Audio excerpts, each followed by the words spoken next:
So tonight we are having some sutta discussion. I have for some time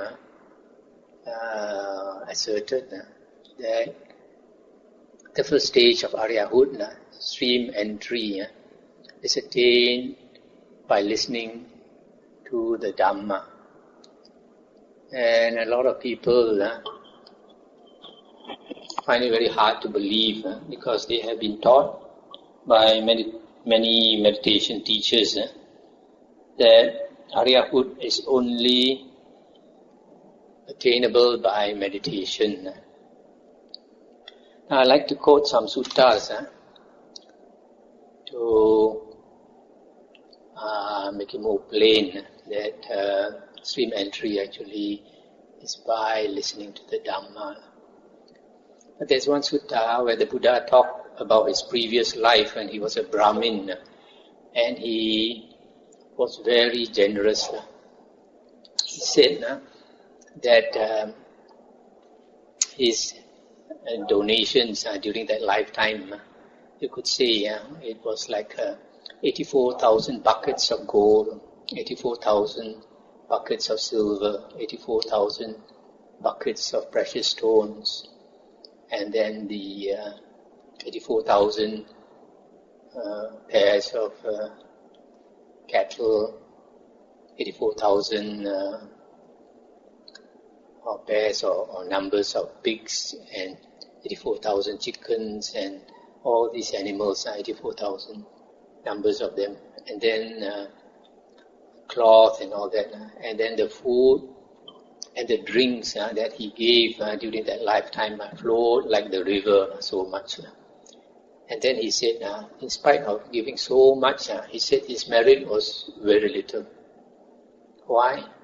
Because he said at that time there was no person with right view to receive the offering. So here what he's trying to say is there was no Arya around to receive the offering.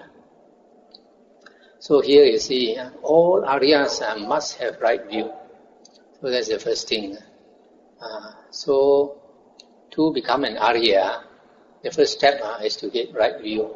And also stated in the Majjhima Nikaya, I think Sutta 117, the Buddha said, if you want to practice the Noble Eightfold Path, the first step is to attain right view. And after you attain right view, that will bring you to right thoughts. And right thoughts will bring you to right speech. And right speech will bring you to right actions. And right actions will bring you to right livelihood. And that will bring you to right effort. And that will bring you to right recollection. And that will bring you to right concentration. So these factors of the Noble Eightfold Path, they are given in a definite order. And you have to practice it in that order. So here you see, to enter the Noble Eightfold Path, first you have to get right view. When you get right view, you attain stream entry. And the Buddha says a person who gets right view, he has seen the Dhamma.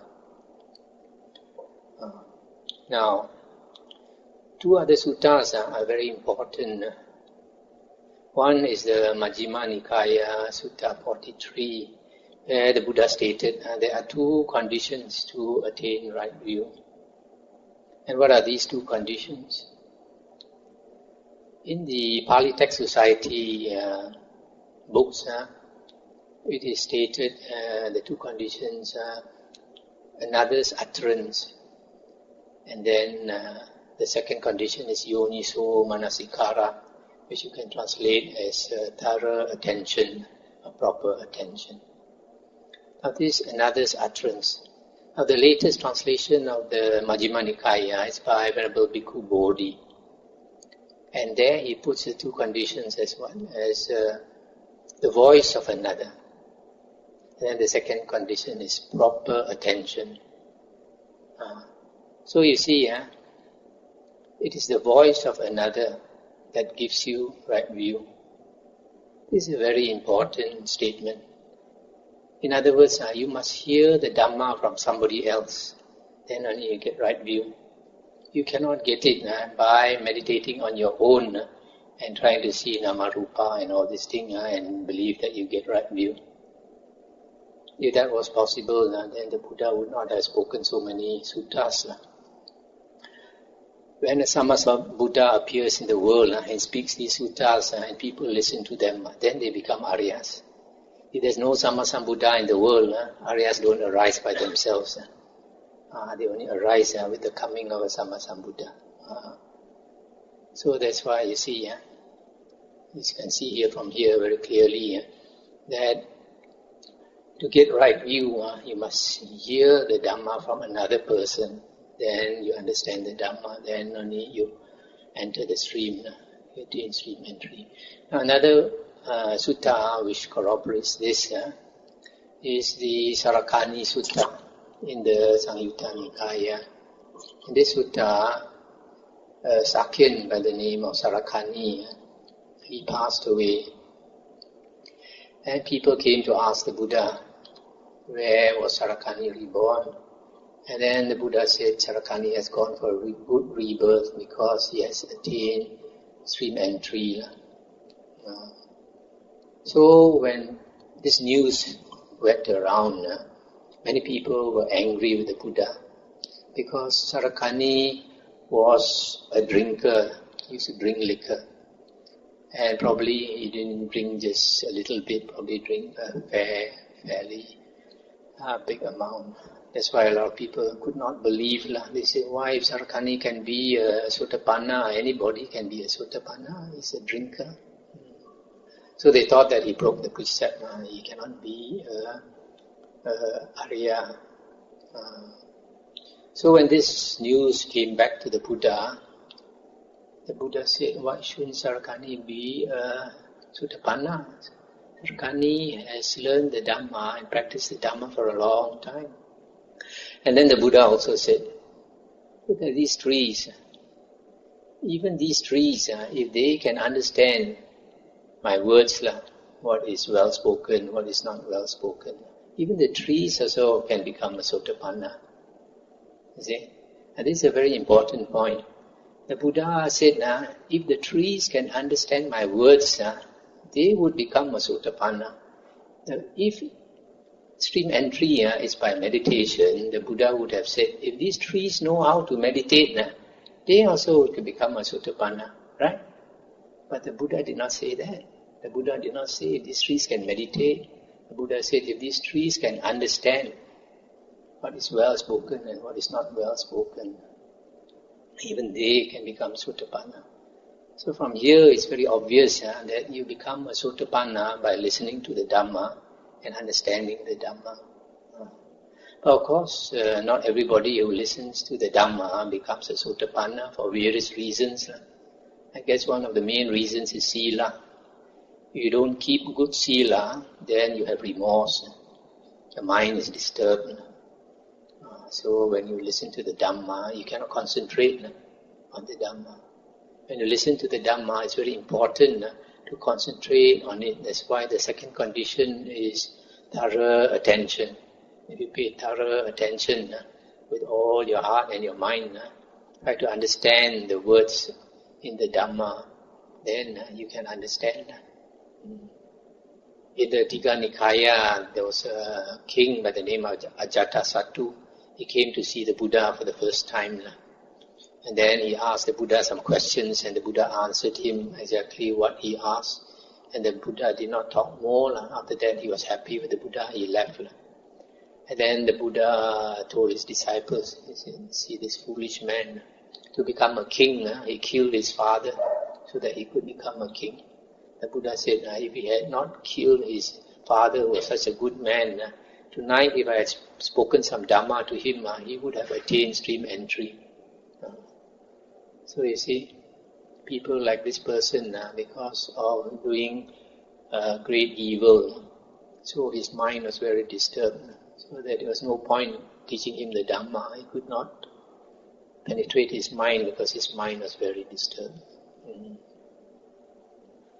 So is it quite clear that attaining Sotapanna is by listening to the Dhamma, not by meditation?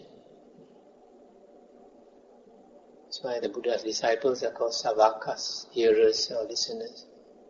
Of course, meditation is very helpful, especially samatha meditation.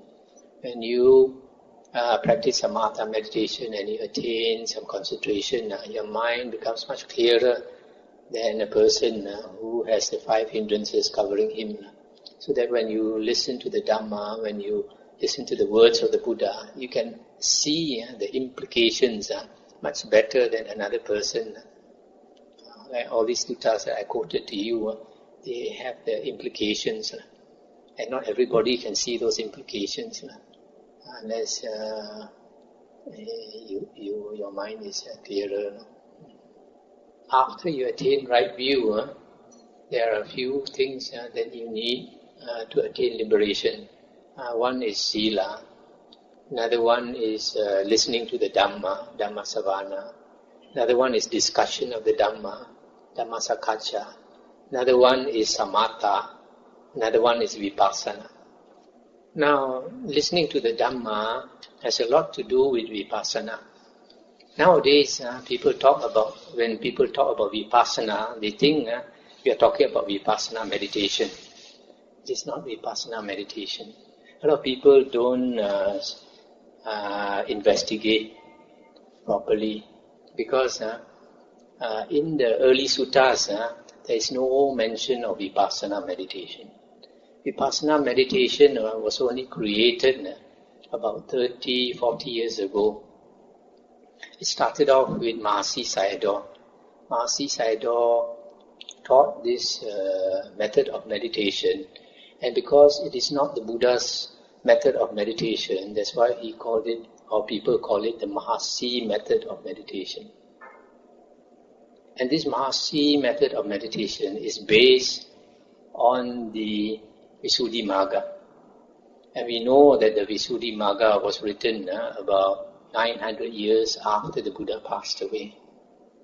So, the Visuddhimagga talks about 16 jnanas, which is not mentioned in the suttas. So you have to be very clear. In the suttas, when the Buddha talks about vipassana, the meaning of vipassana is contemplation. This you can get from the Chinese translation. The Chinese translation of samatha and vipassana is Chir Quan. Chir is stilling the mind. That is meditation. Quan is contemplation. So, to know the meaning of vipassana, we look at the cases.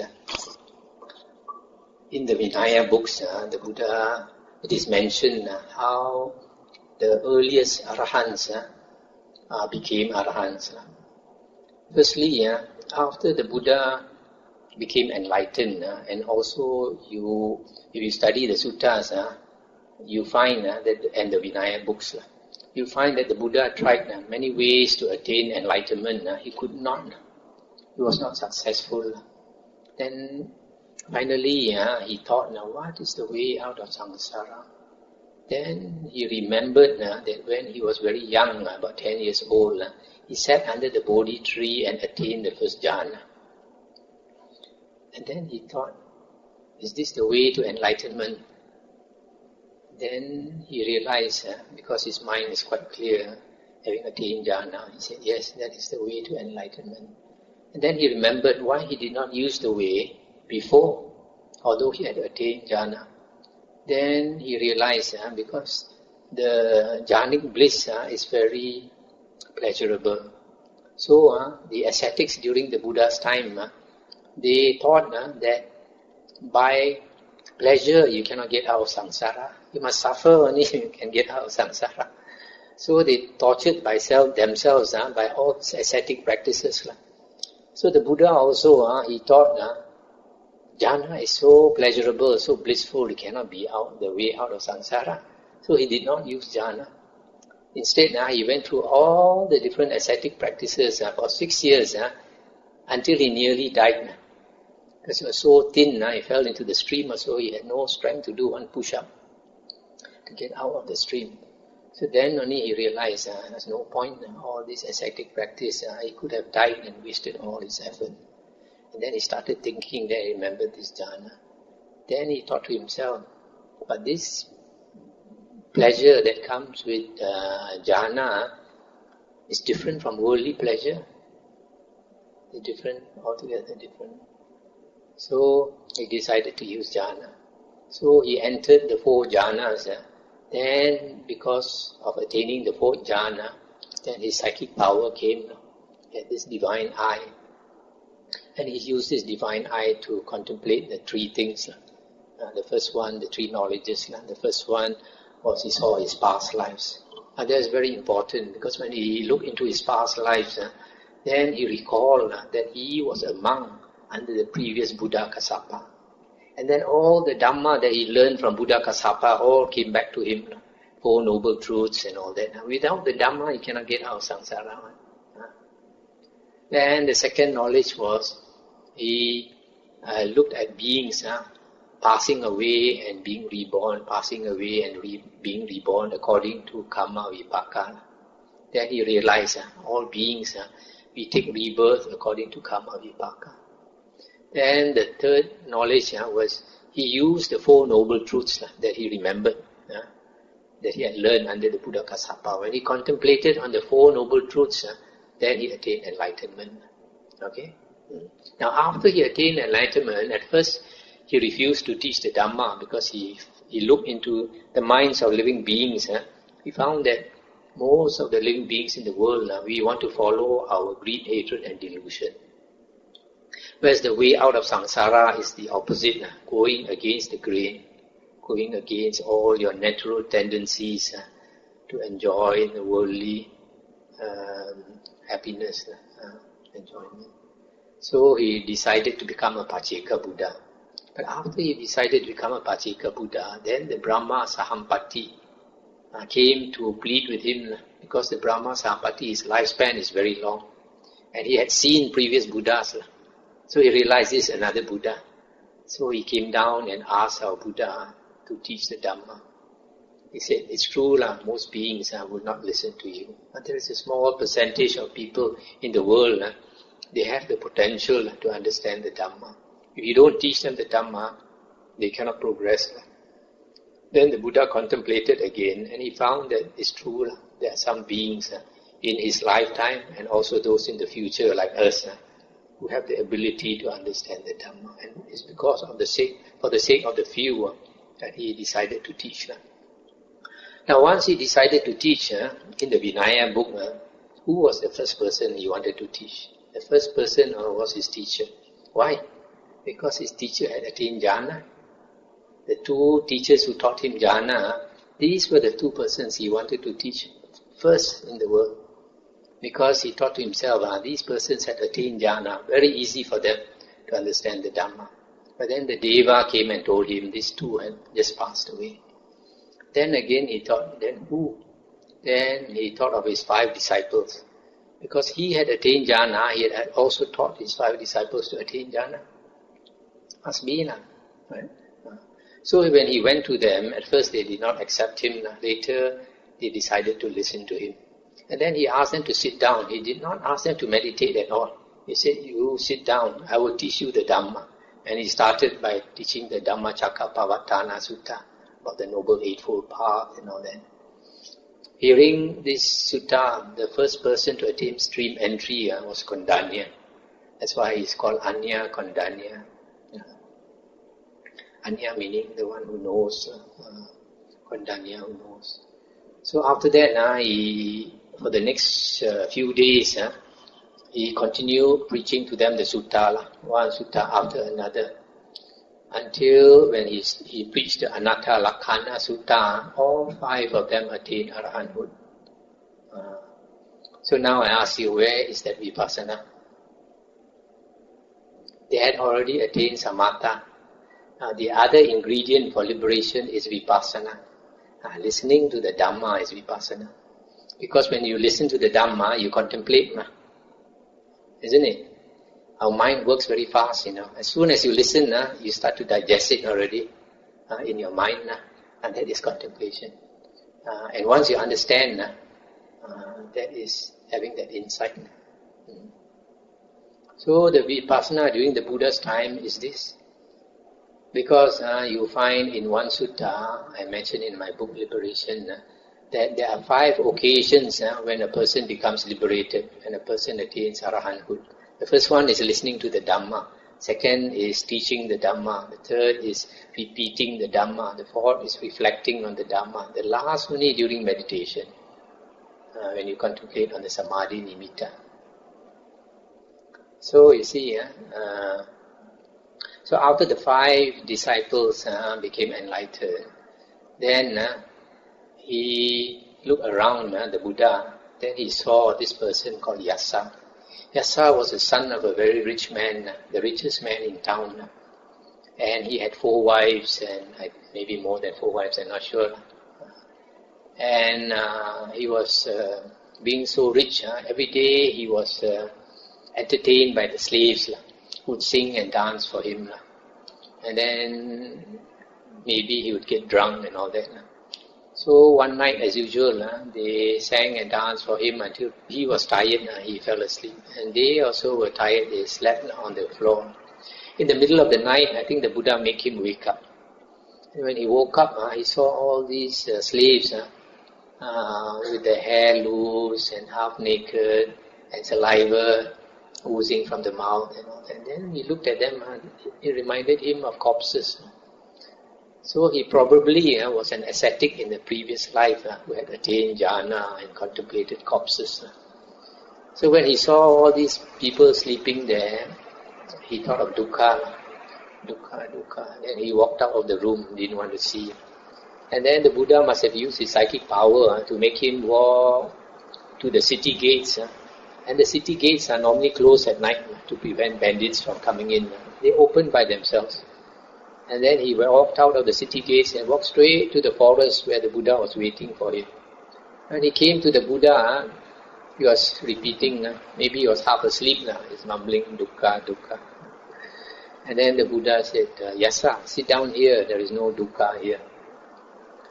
Then he sat down. Then the Buddha taught him the 4 noble truths. The Buddha always gave a graduated discourse to a new person. And this I've tried to repeat in my book called The Message of the Buddha. So, after hearing the 4 noble truths, he attained stream entry. Then he stayed with the Buddha. The next morning, the father came looking for him and also came right to where the Buddha was. The Buddha again taught the father the same graduated discourse, ending with the 4 noble truths. And the father attained stream entry. And Yassa, listening for the second time, became arahant. So now I ask you again, where is that vipassana meditation? Listening to the Dhamma.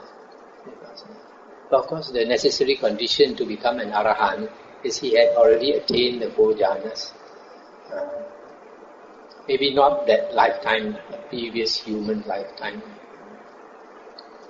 So after that, 54 of his friends, of his close friends, they may have been ascetics together in a previous life.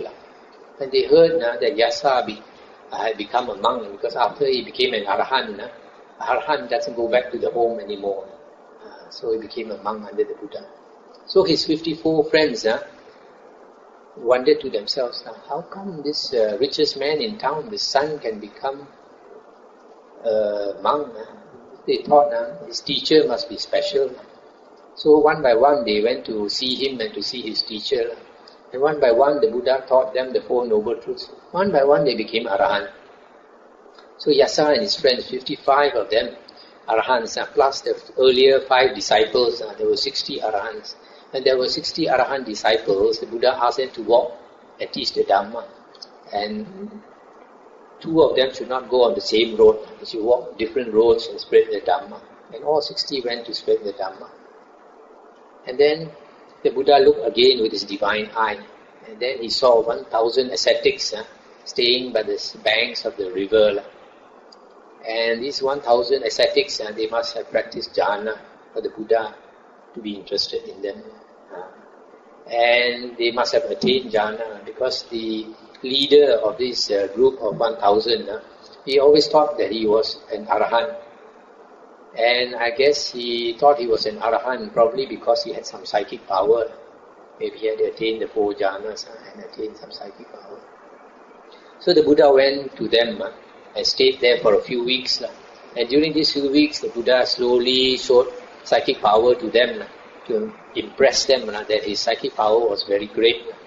For example, sometimes this ascetic, in the morning, because he was very impressed with the Buddha, he'll come and invite the Buddha for the breakfast. And the Buddha said, okay, you go first, I'll join you. Then when he walked to the dining hall, he saw the Buddha sitting there with a flower in the hand. And then the Buddha told him, Kassapa, I offer you this flower. I've just brought it from Tavatimsa heaven. So the Buddha had flown to heaven, collected the flower and came back. They sat in the dining hall and gave him the flower. Of course, he was impressed. Wow, such great psychic power. I can go to heaven and come back immediately. So, by showing these various types of psychic power, all 1,000 of them were so impressed that they became monk disciples of the Buddha. They shaved their head and became disciples. And after they became monk disciples of the Buddha, then only the Buddha decided to teach them the Dhamma. And the Buddha preached to them the fire discourse, Aditta Pariyaya Sutta.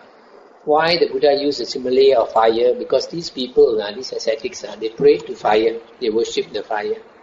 And then the Buddha started by saying, the world is on fire. How come the world is on fire? The eye is on fire, the ears are on fire, the nose, the tongue, the body, the mind is on fire. What fire?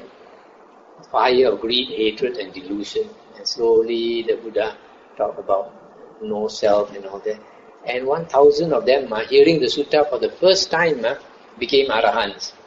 Now where is the vipassana meditation? That is vipassana, listening to the Dhamma and contemplating. So you see here, 1,060 arahants, the earliest 1,060 arahants, all attain arahanthood by listening to the Dhamma. So that is vipassana.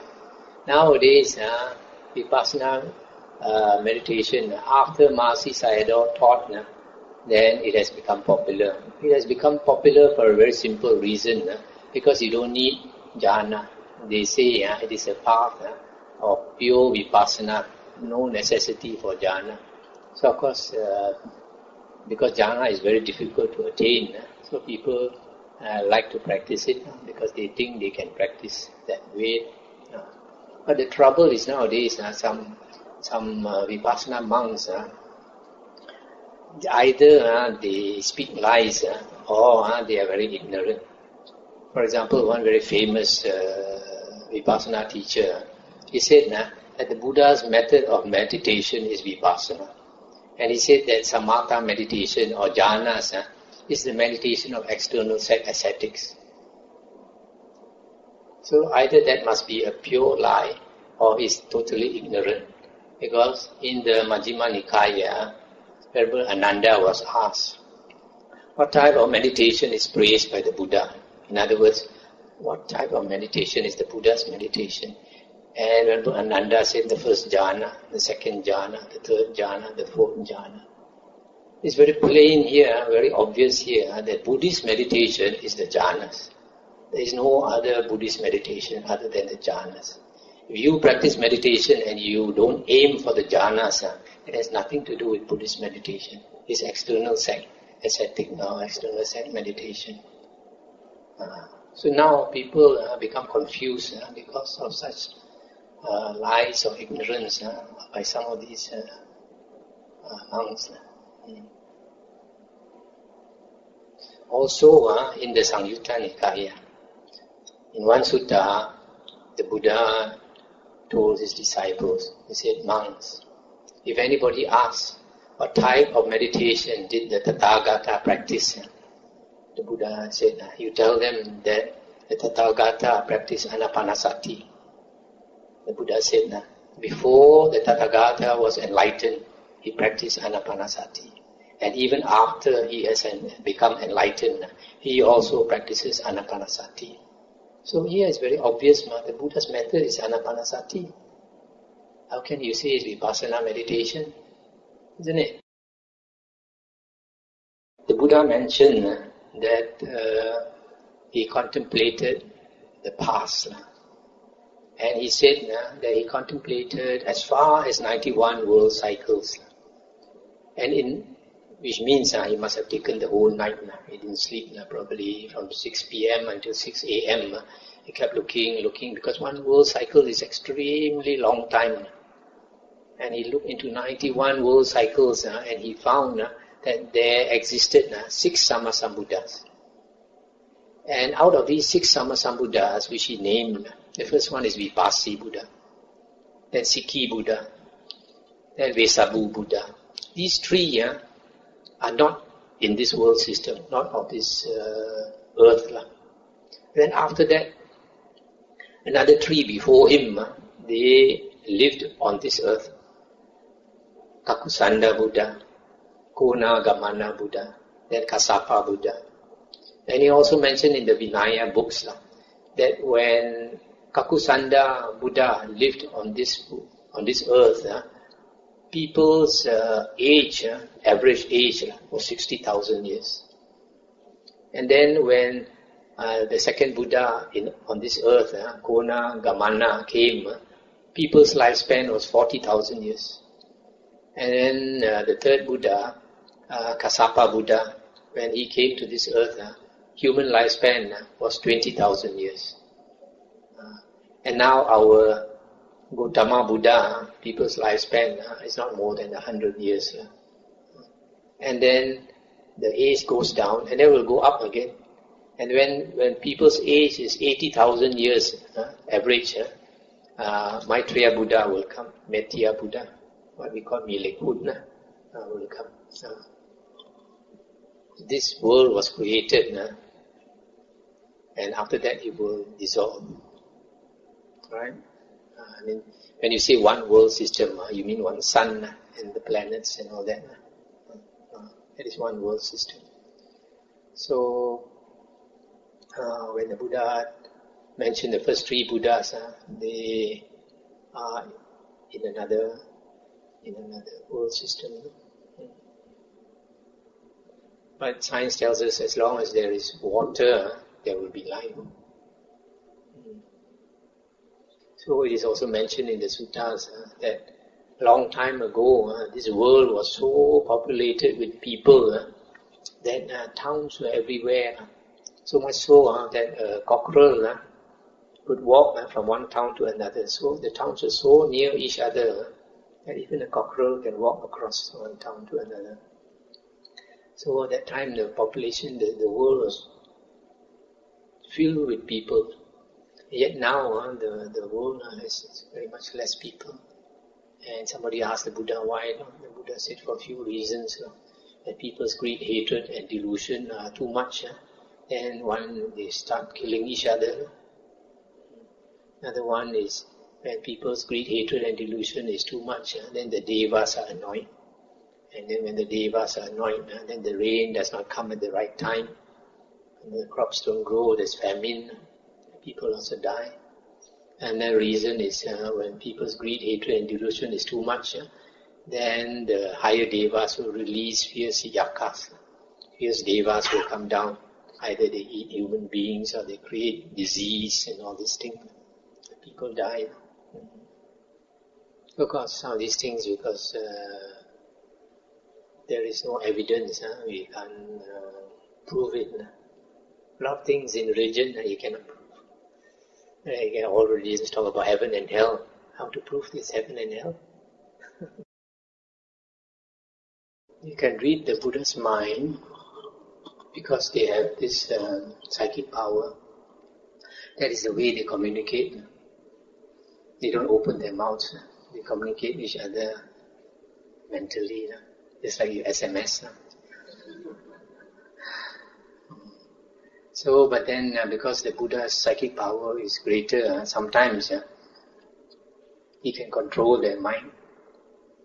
And sometimes they want to control his mind, they cannot. No? For example, there was one sutta where the Buddha saw that there were some Brahma devas with wrong view. So if you, usually when the Buddha goes to some being, there must be some reason, not only that they have wrong view, more often it's because they were his teachers before. So he feels that he owes them something out of gratitude. He wants to go and teach them and correct their wrong view. So he went to this Brahma, and this Brahma has great psychic power. And he didn't believe the Buddha because they are so attached to their psychic power.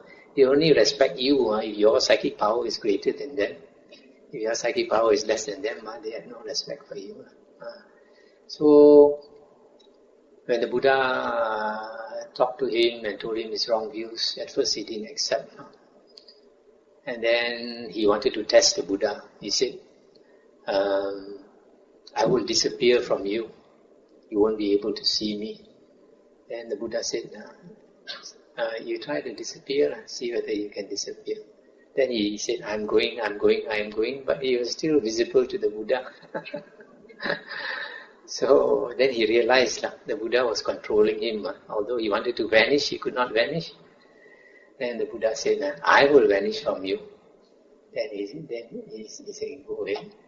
Then the Buddha vanished. And then he couldn't see the Buddha, but he could hear the Buddha's voice. And then he got a shock. He realized that this human being, normally devas, they are very proud of their psychic power. Human beings are nothing compared to them. He was shocked that this human being has great psychic power. Then only he believed the Buddha.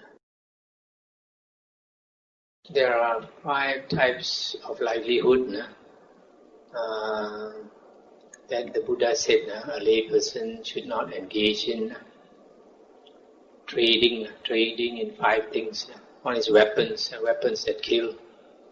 Another one is drugs or insecticide or herbicides that kill. Another one is breeding animals for slaughter. Another one is buying and selling human beings, slavery. Nowadays it still goes on illegally. Another one is selling liquor. But you are putting liquor into your foodstuff, cooking. Cooking is not a problem usually, because when you cook, that liquor evaporates. For example, if they make a cake for a monk, and they put in some liquor, when you bake the cake, all that liquor evaporates. Or even when you cook, you put some liquor. When you cook, it also evaporates. For a monk, the standard is higher than for lay people. For a monk, it is stated in the Vinaya books that a monk cannot consume any food which has the taste of liquor, which has the smell of liquor. And the third one, I think it says the color of liquor, but color is very hard to see. If there is the smell and taste of liquor, then a monk is not allowed to consume. But for lay people, sometimes if you take some liquor for medicinal purpose, may be allowable. The precept against liquor is that you take it to a stage where you lose control. Of course, you have to be careful. Sometimes people like to take liquor and they use an excuse. Even some monks, sometimes they like to use an excuse for health's sake. People who keep ornamental fish or breed ornamental fish to sell, I think it's quite alright, because you're not doing any harm. You're not hurting the animal.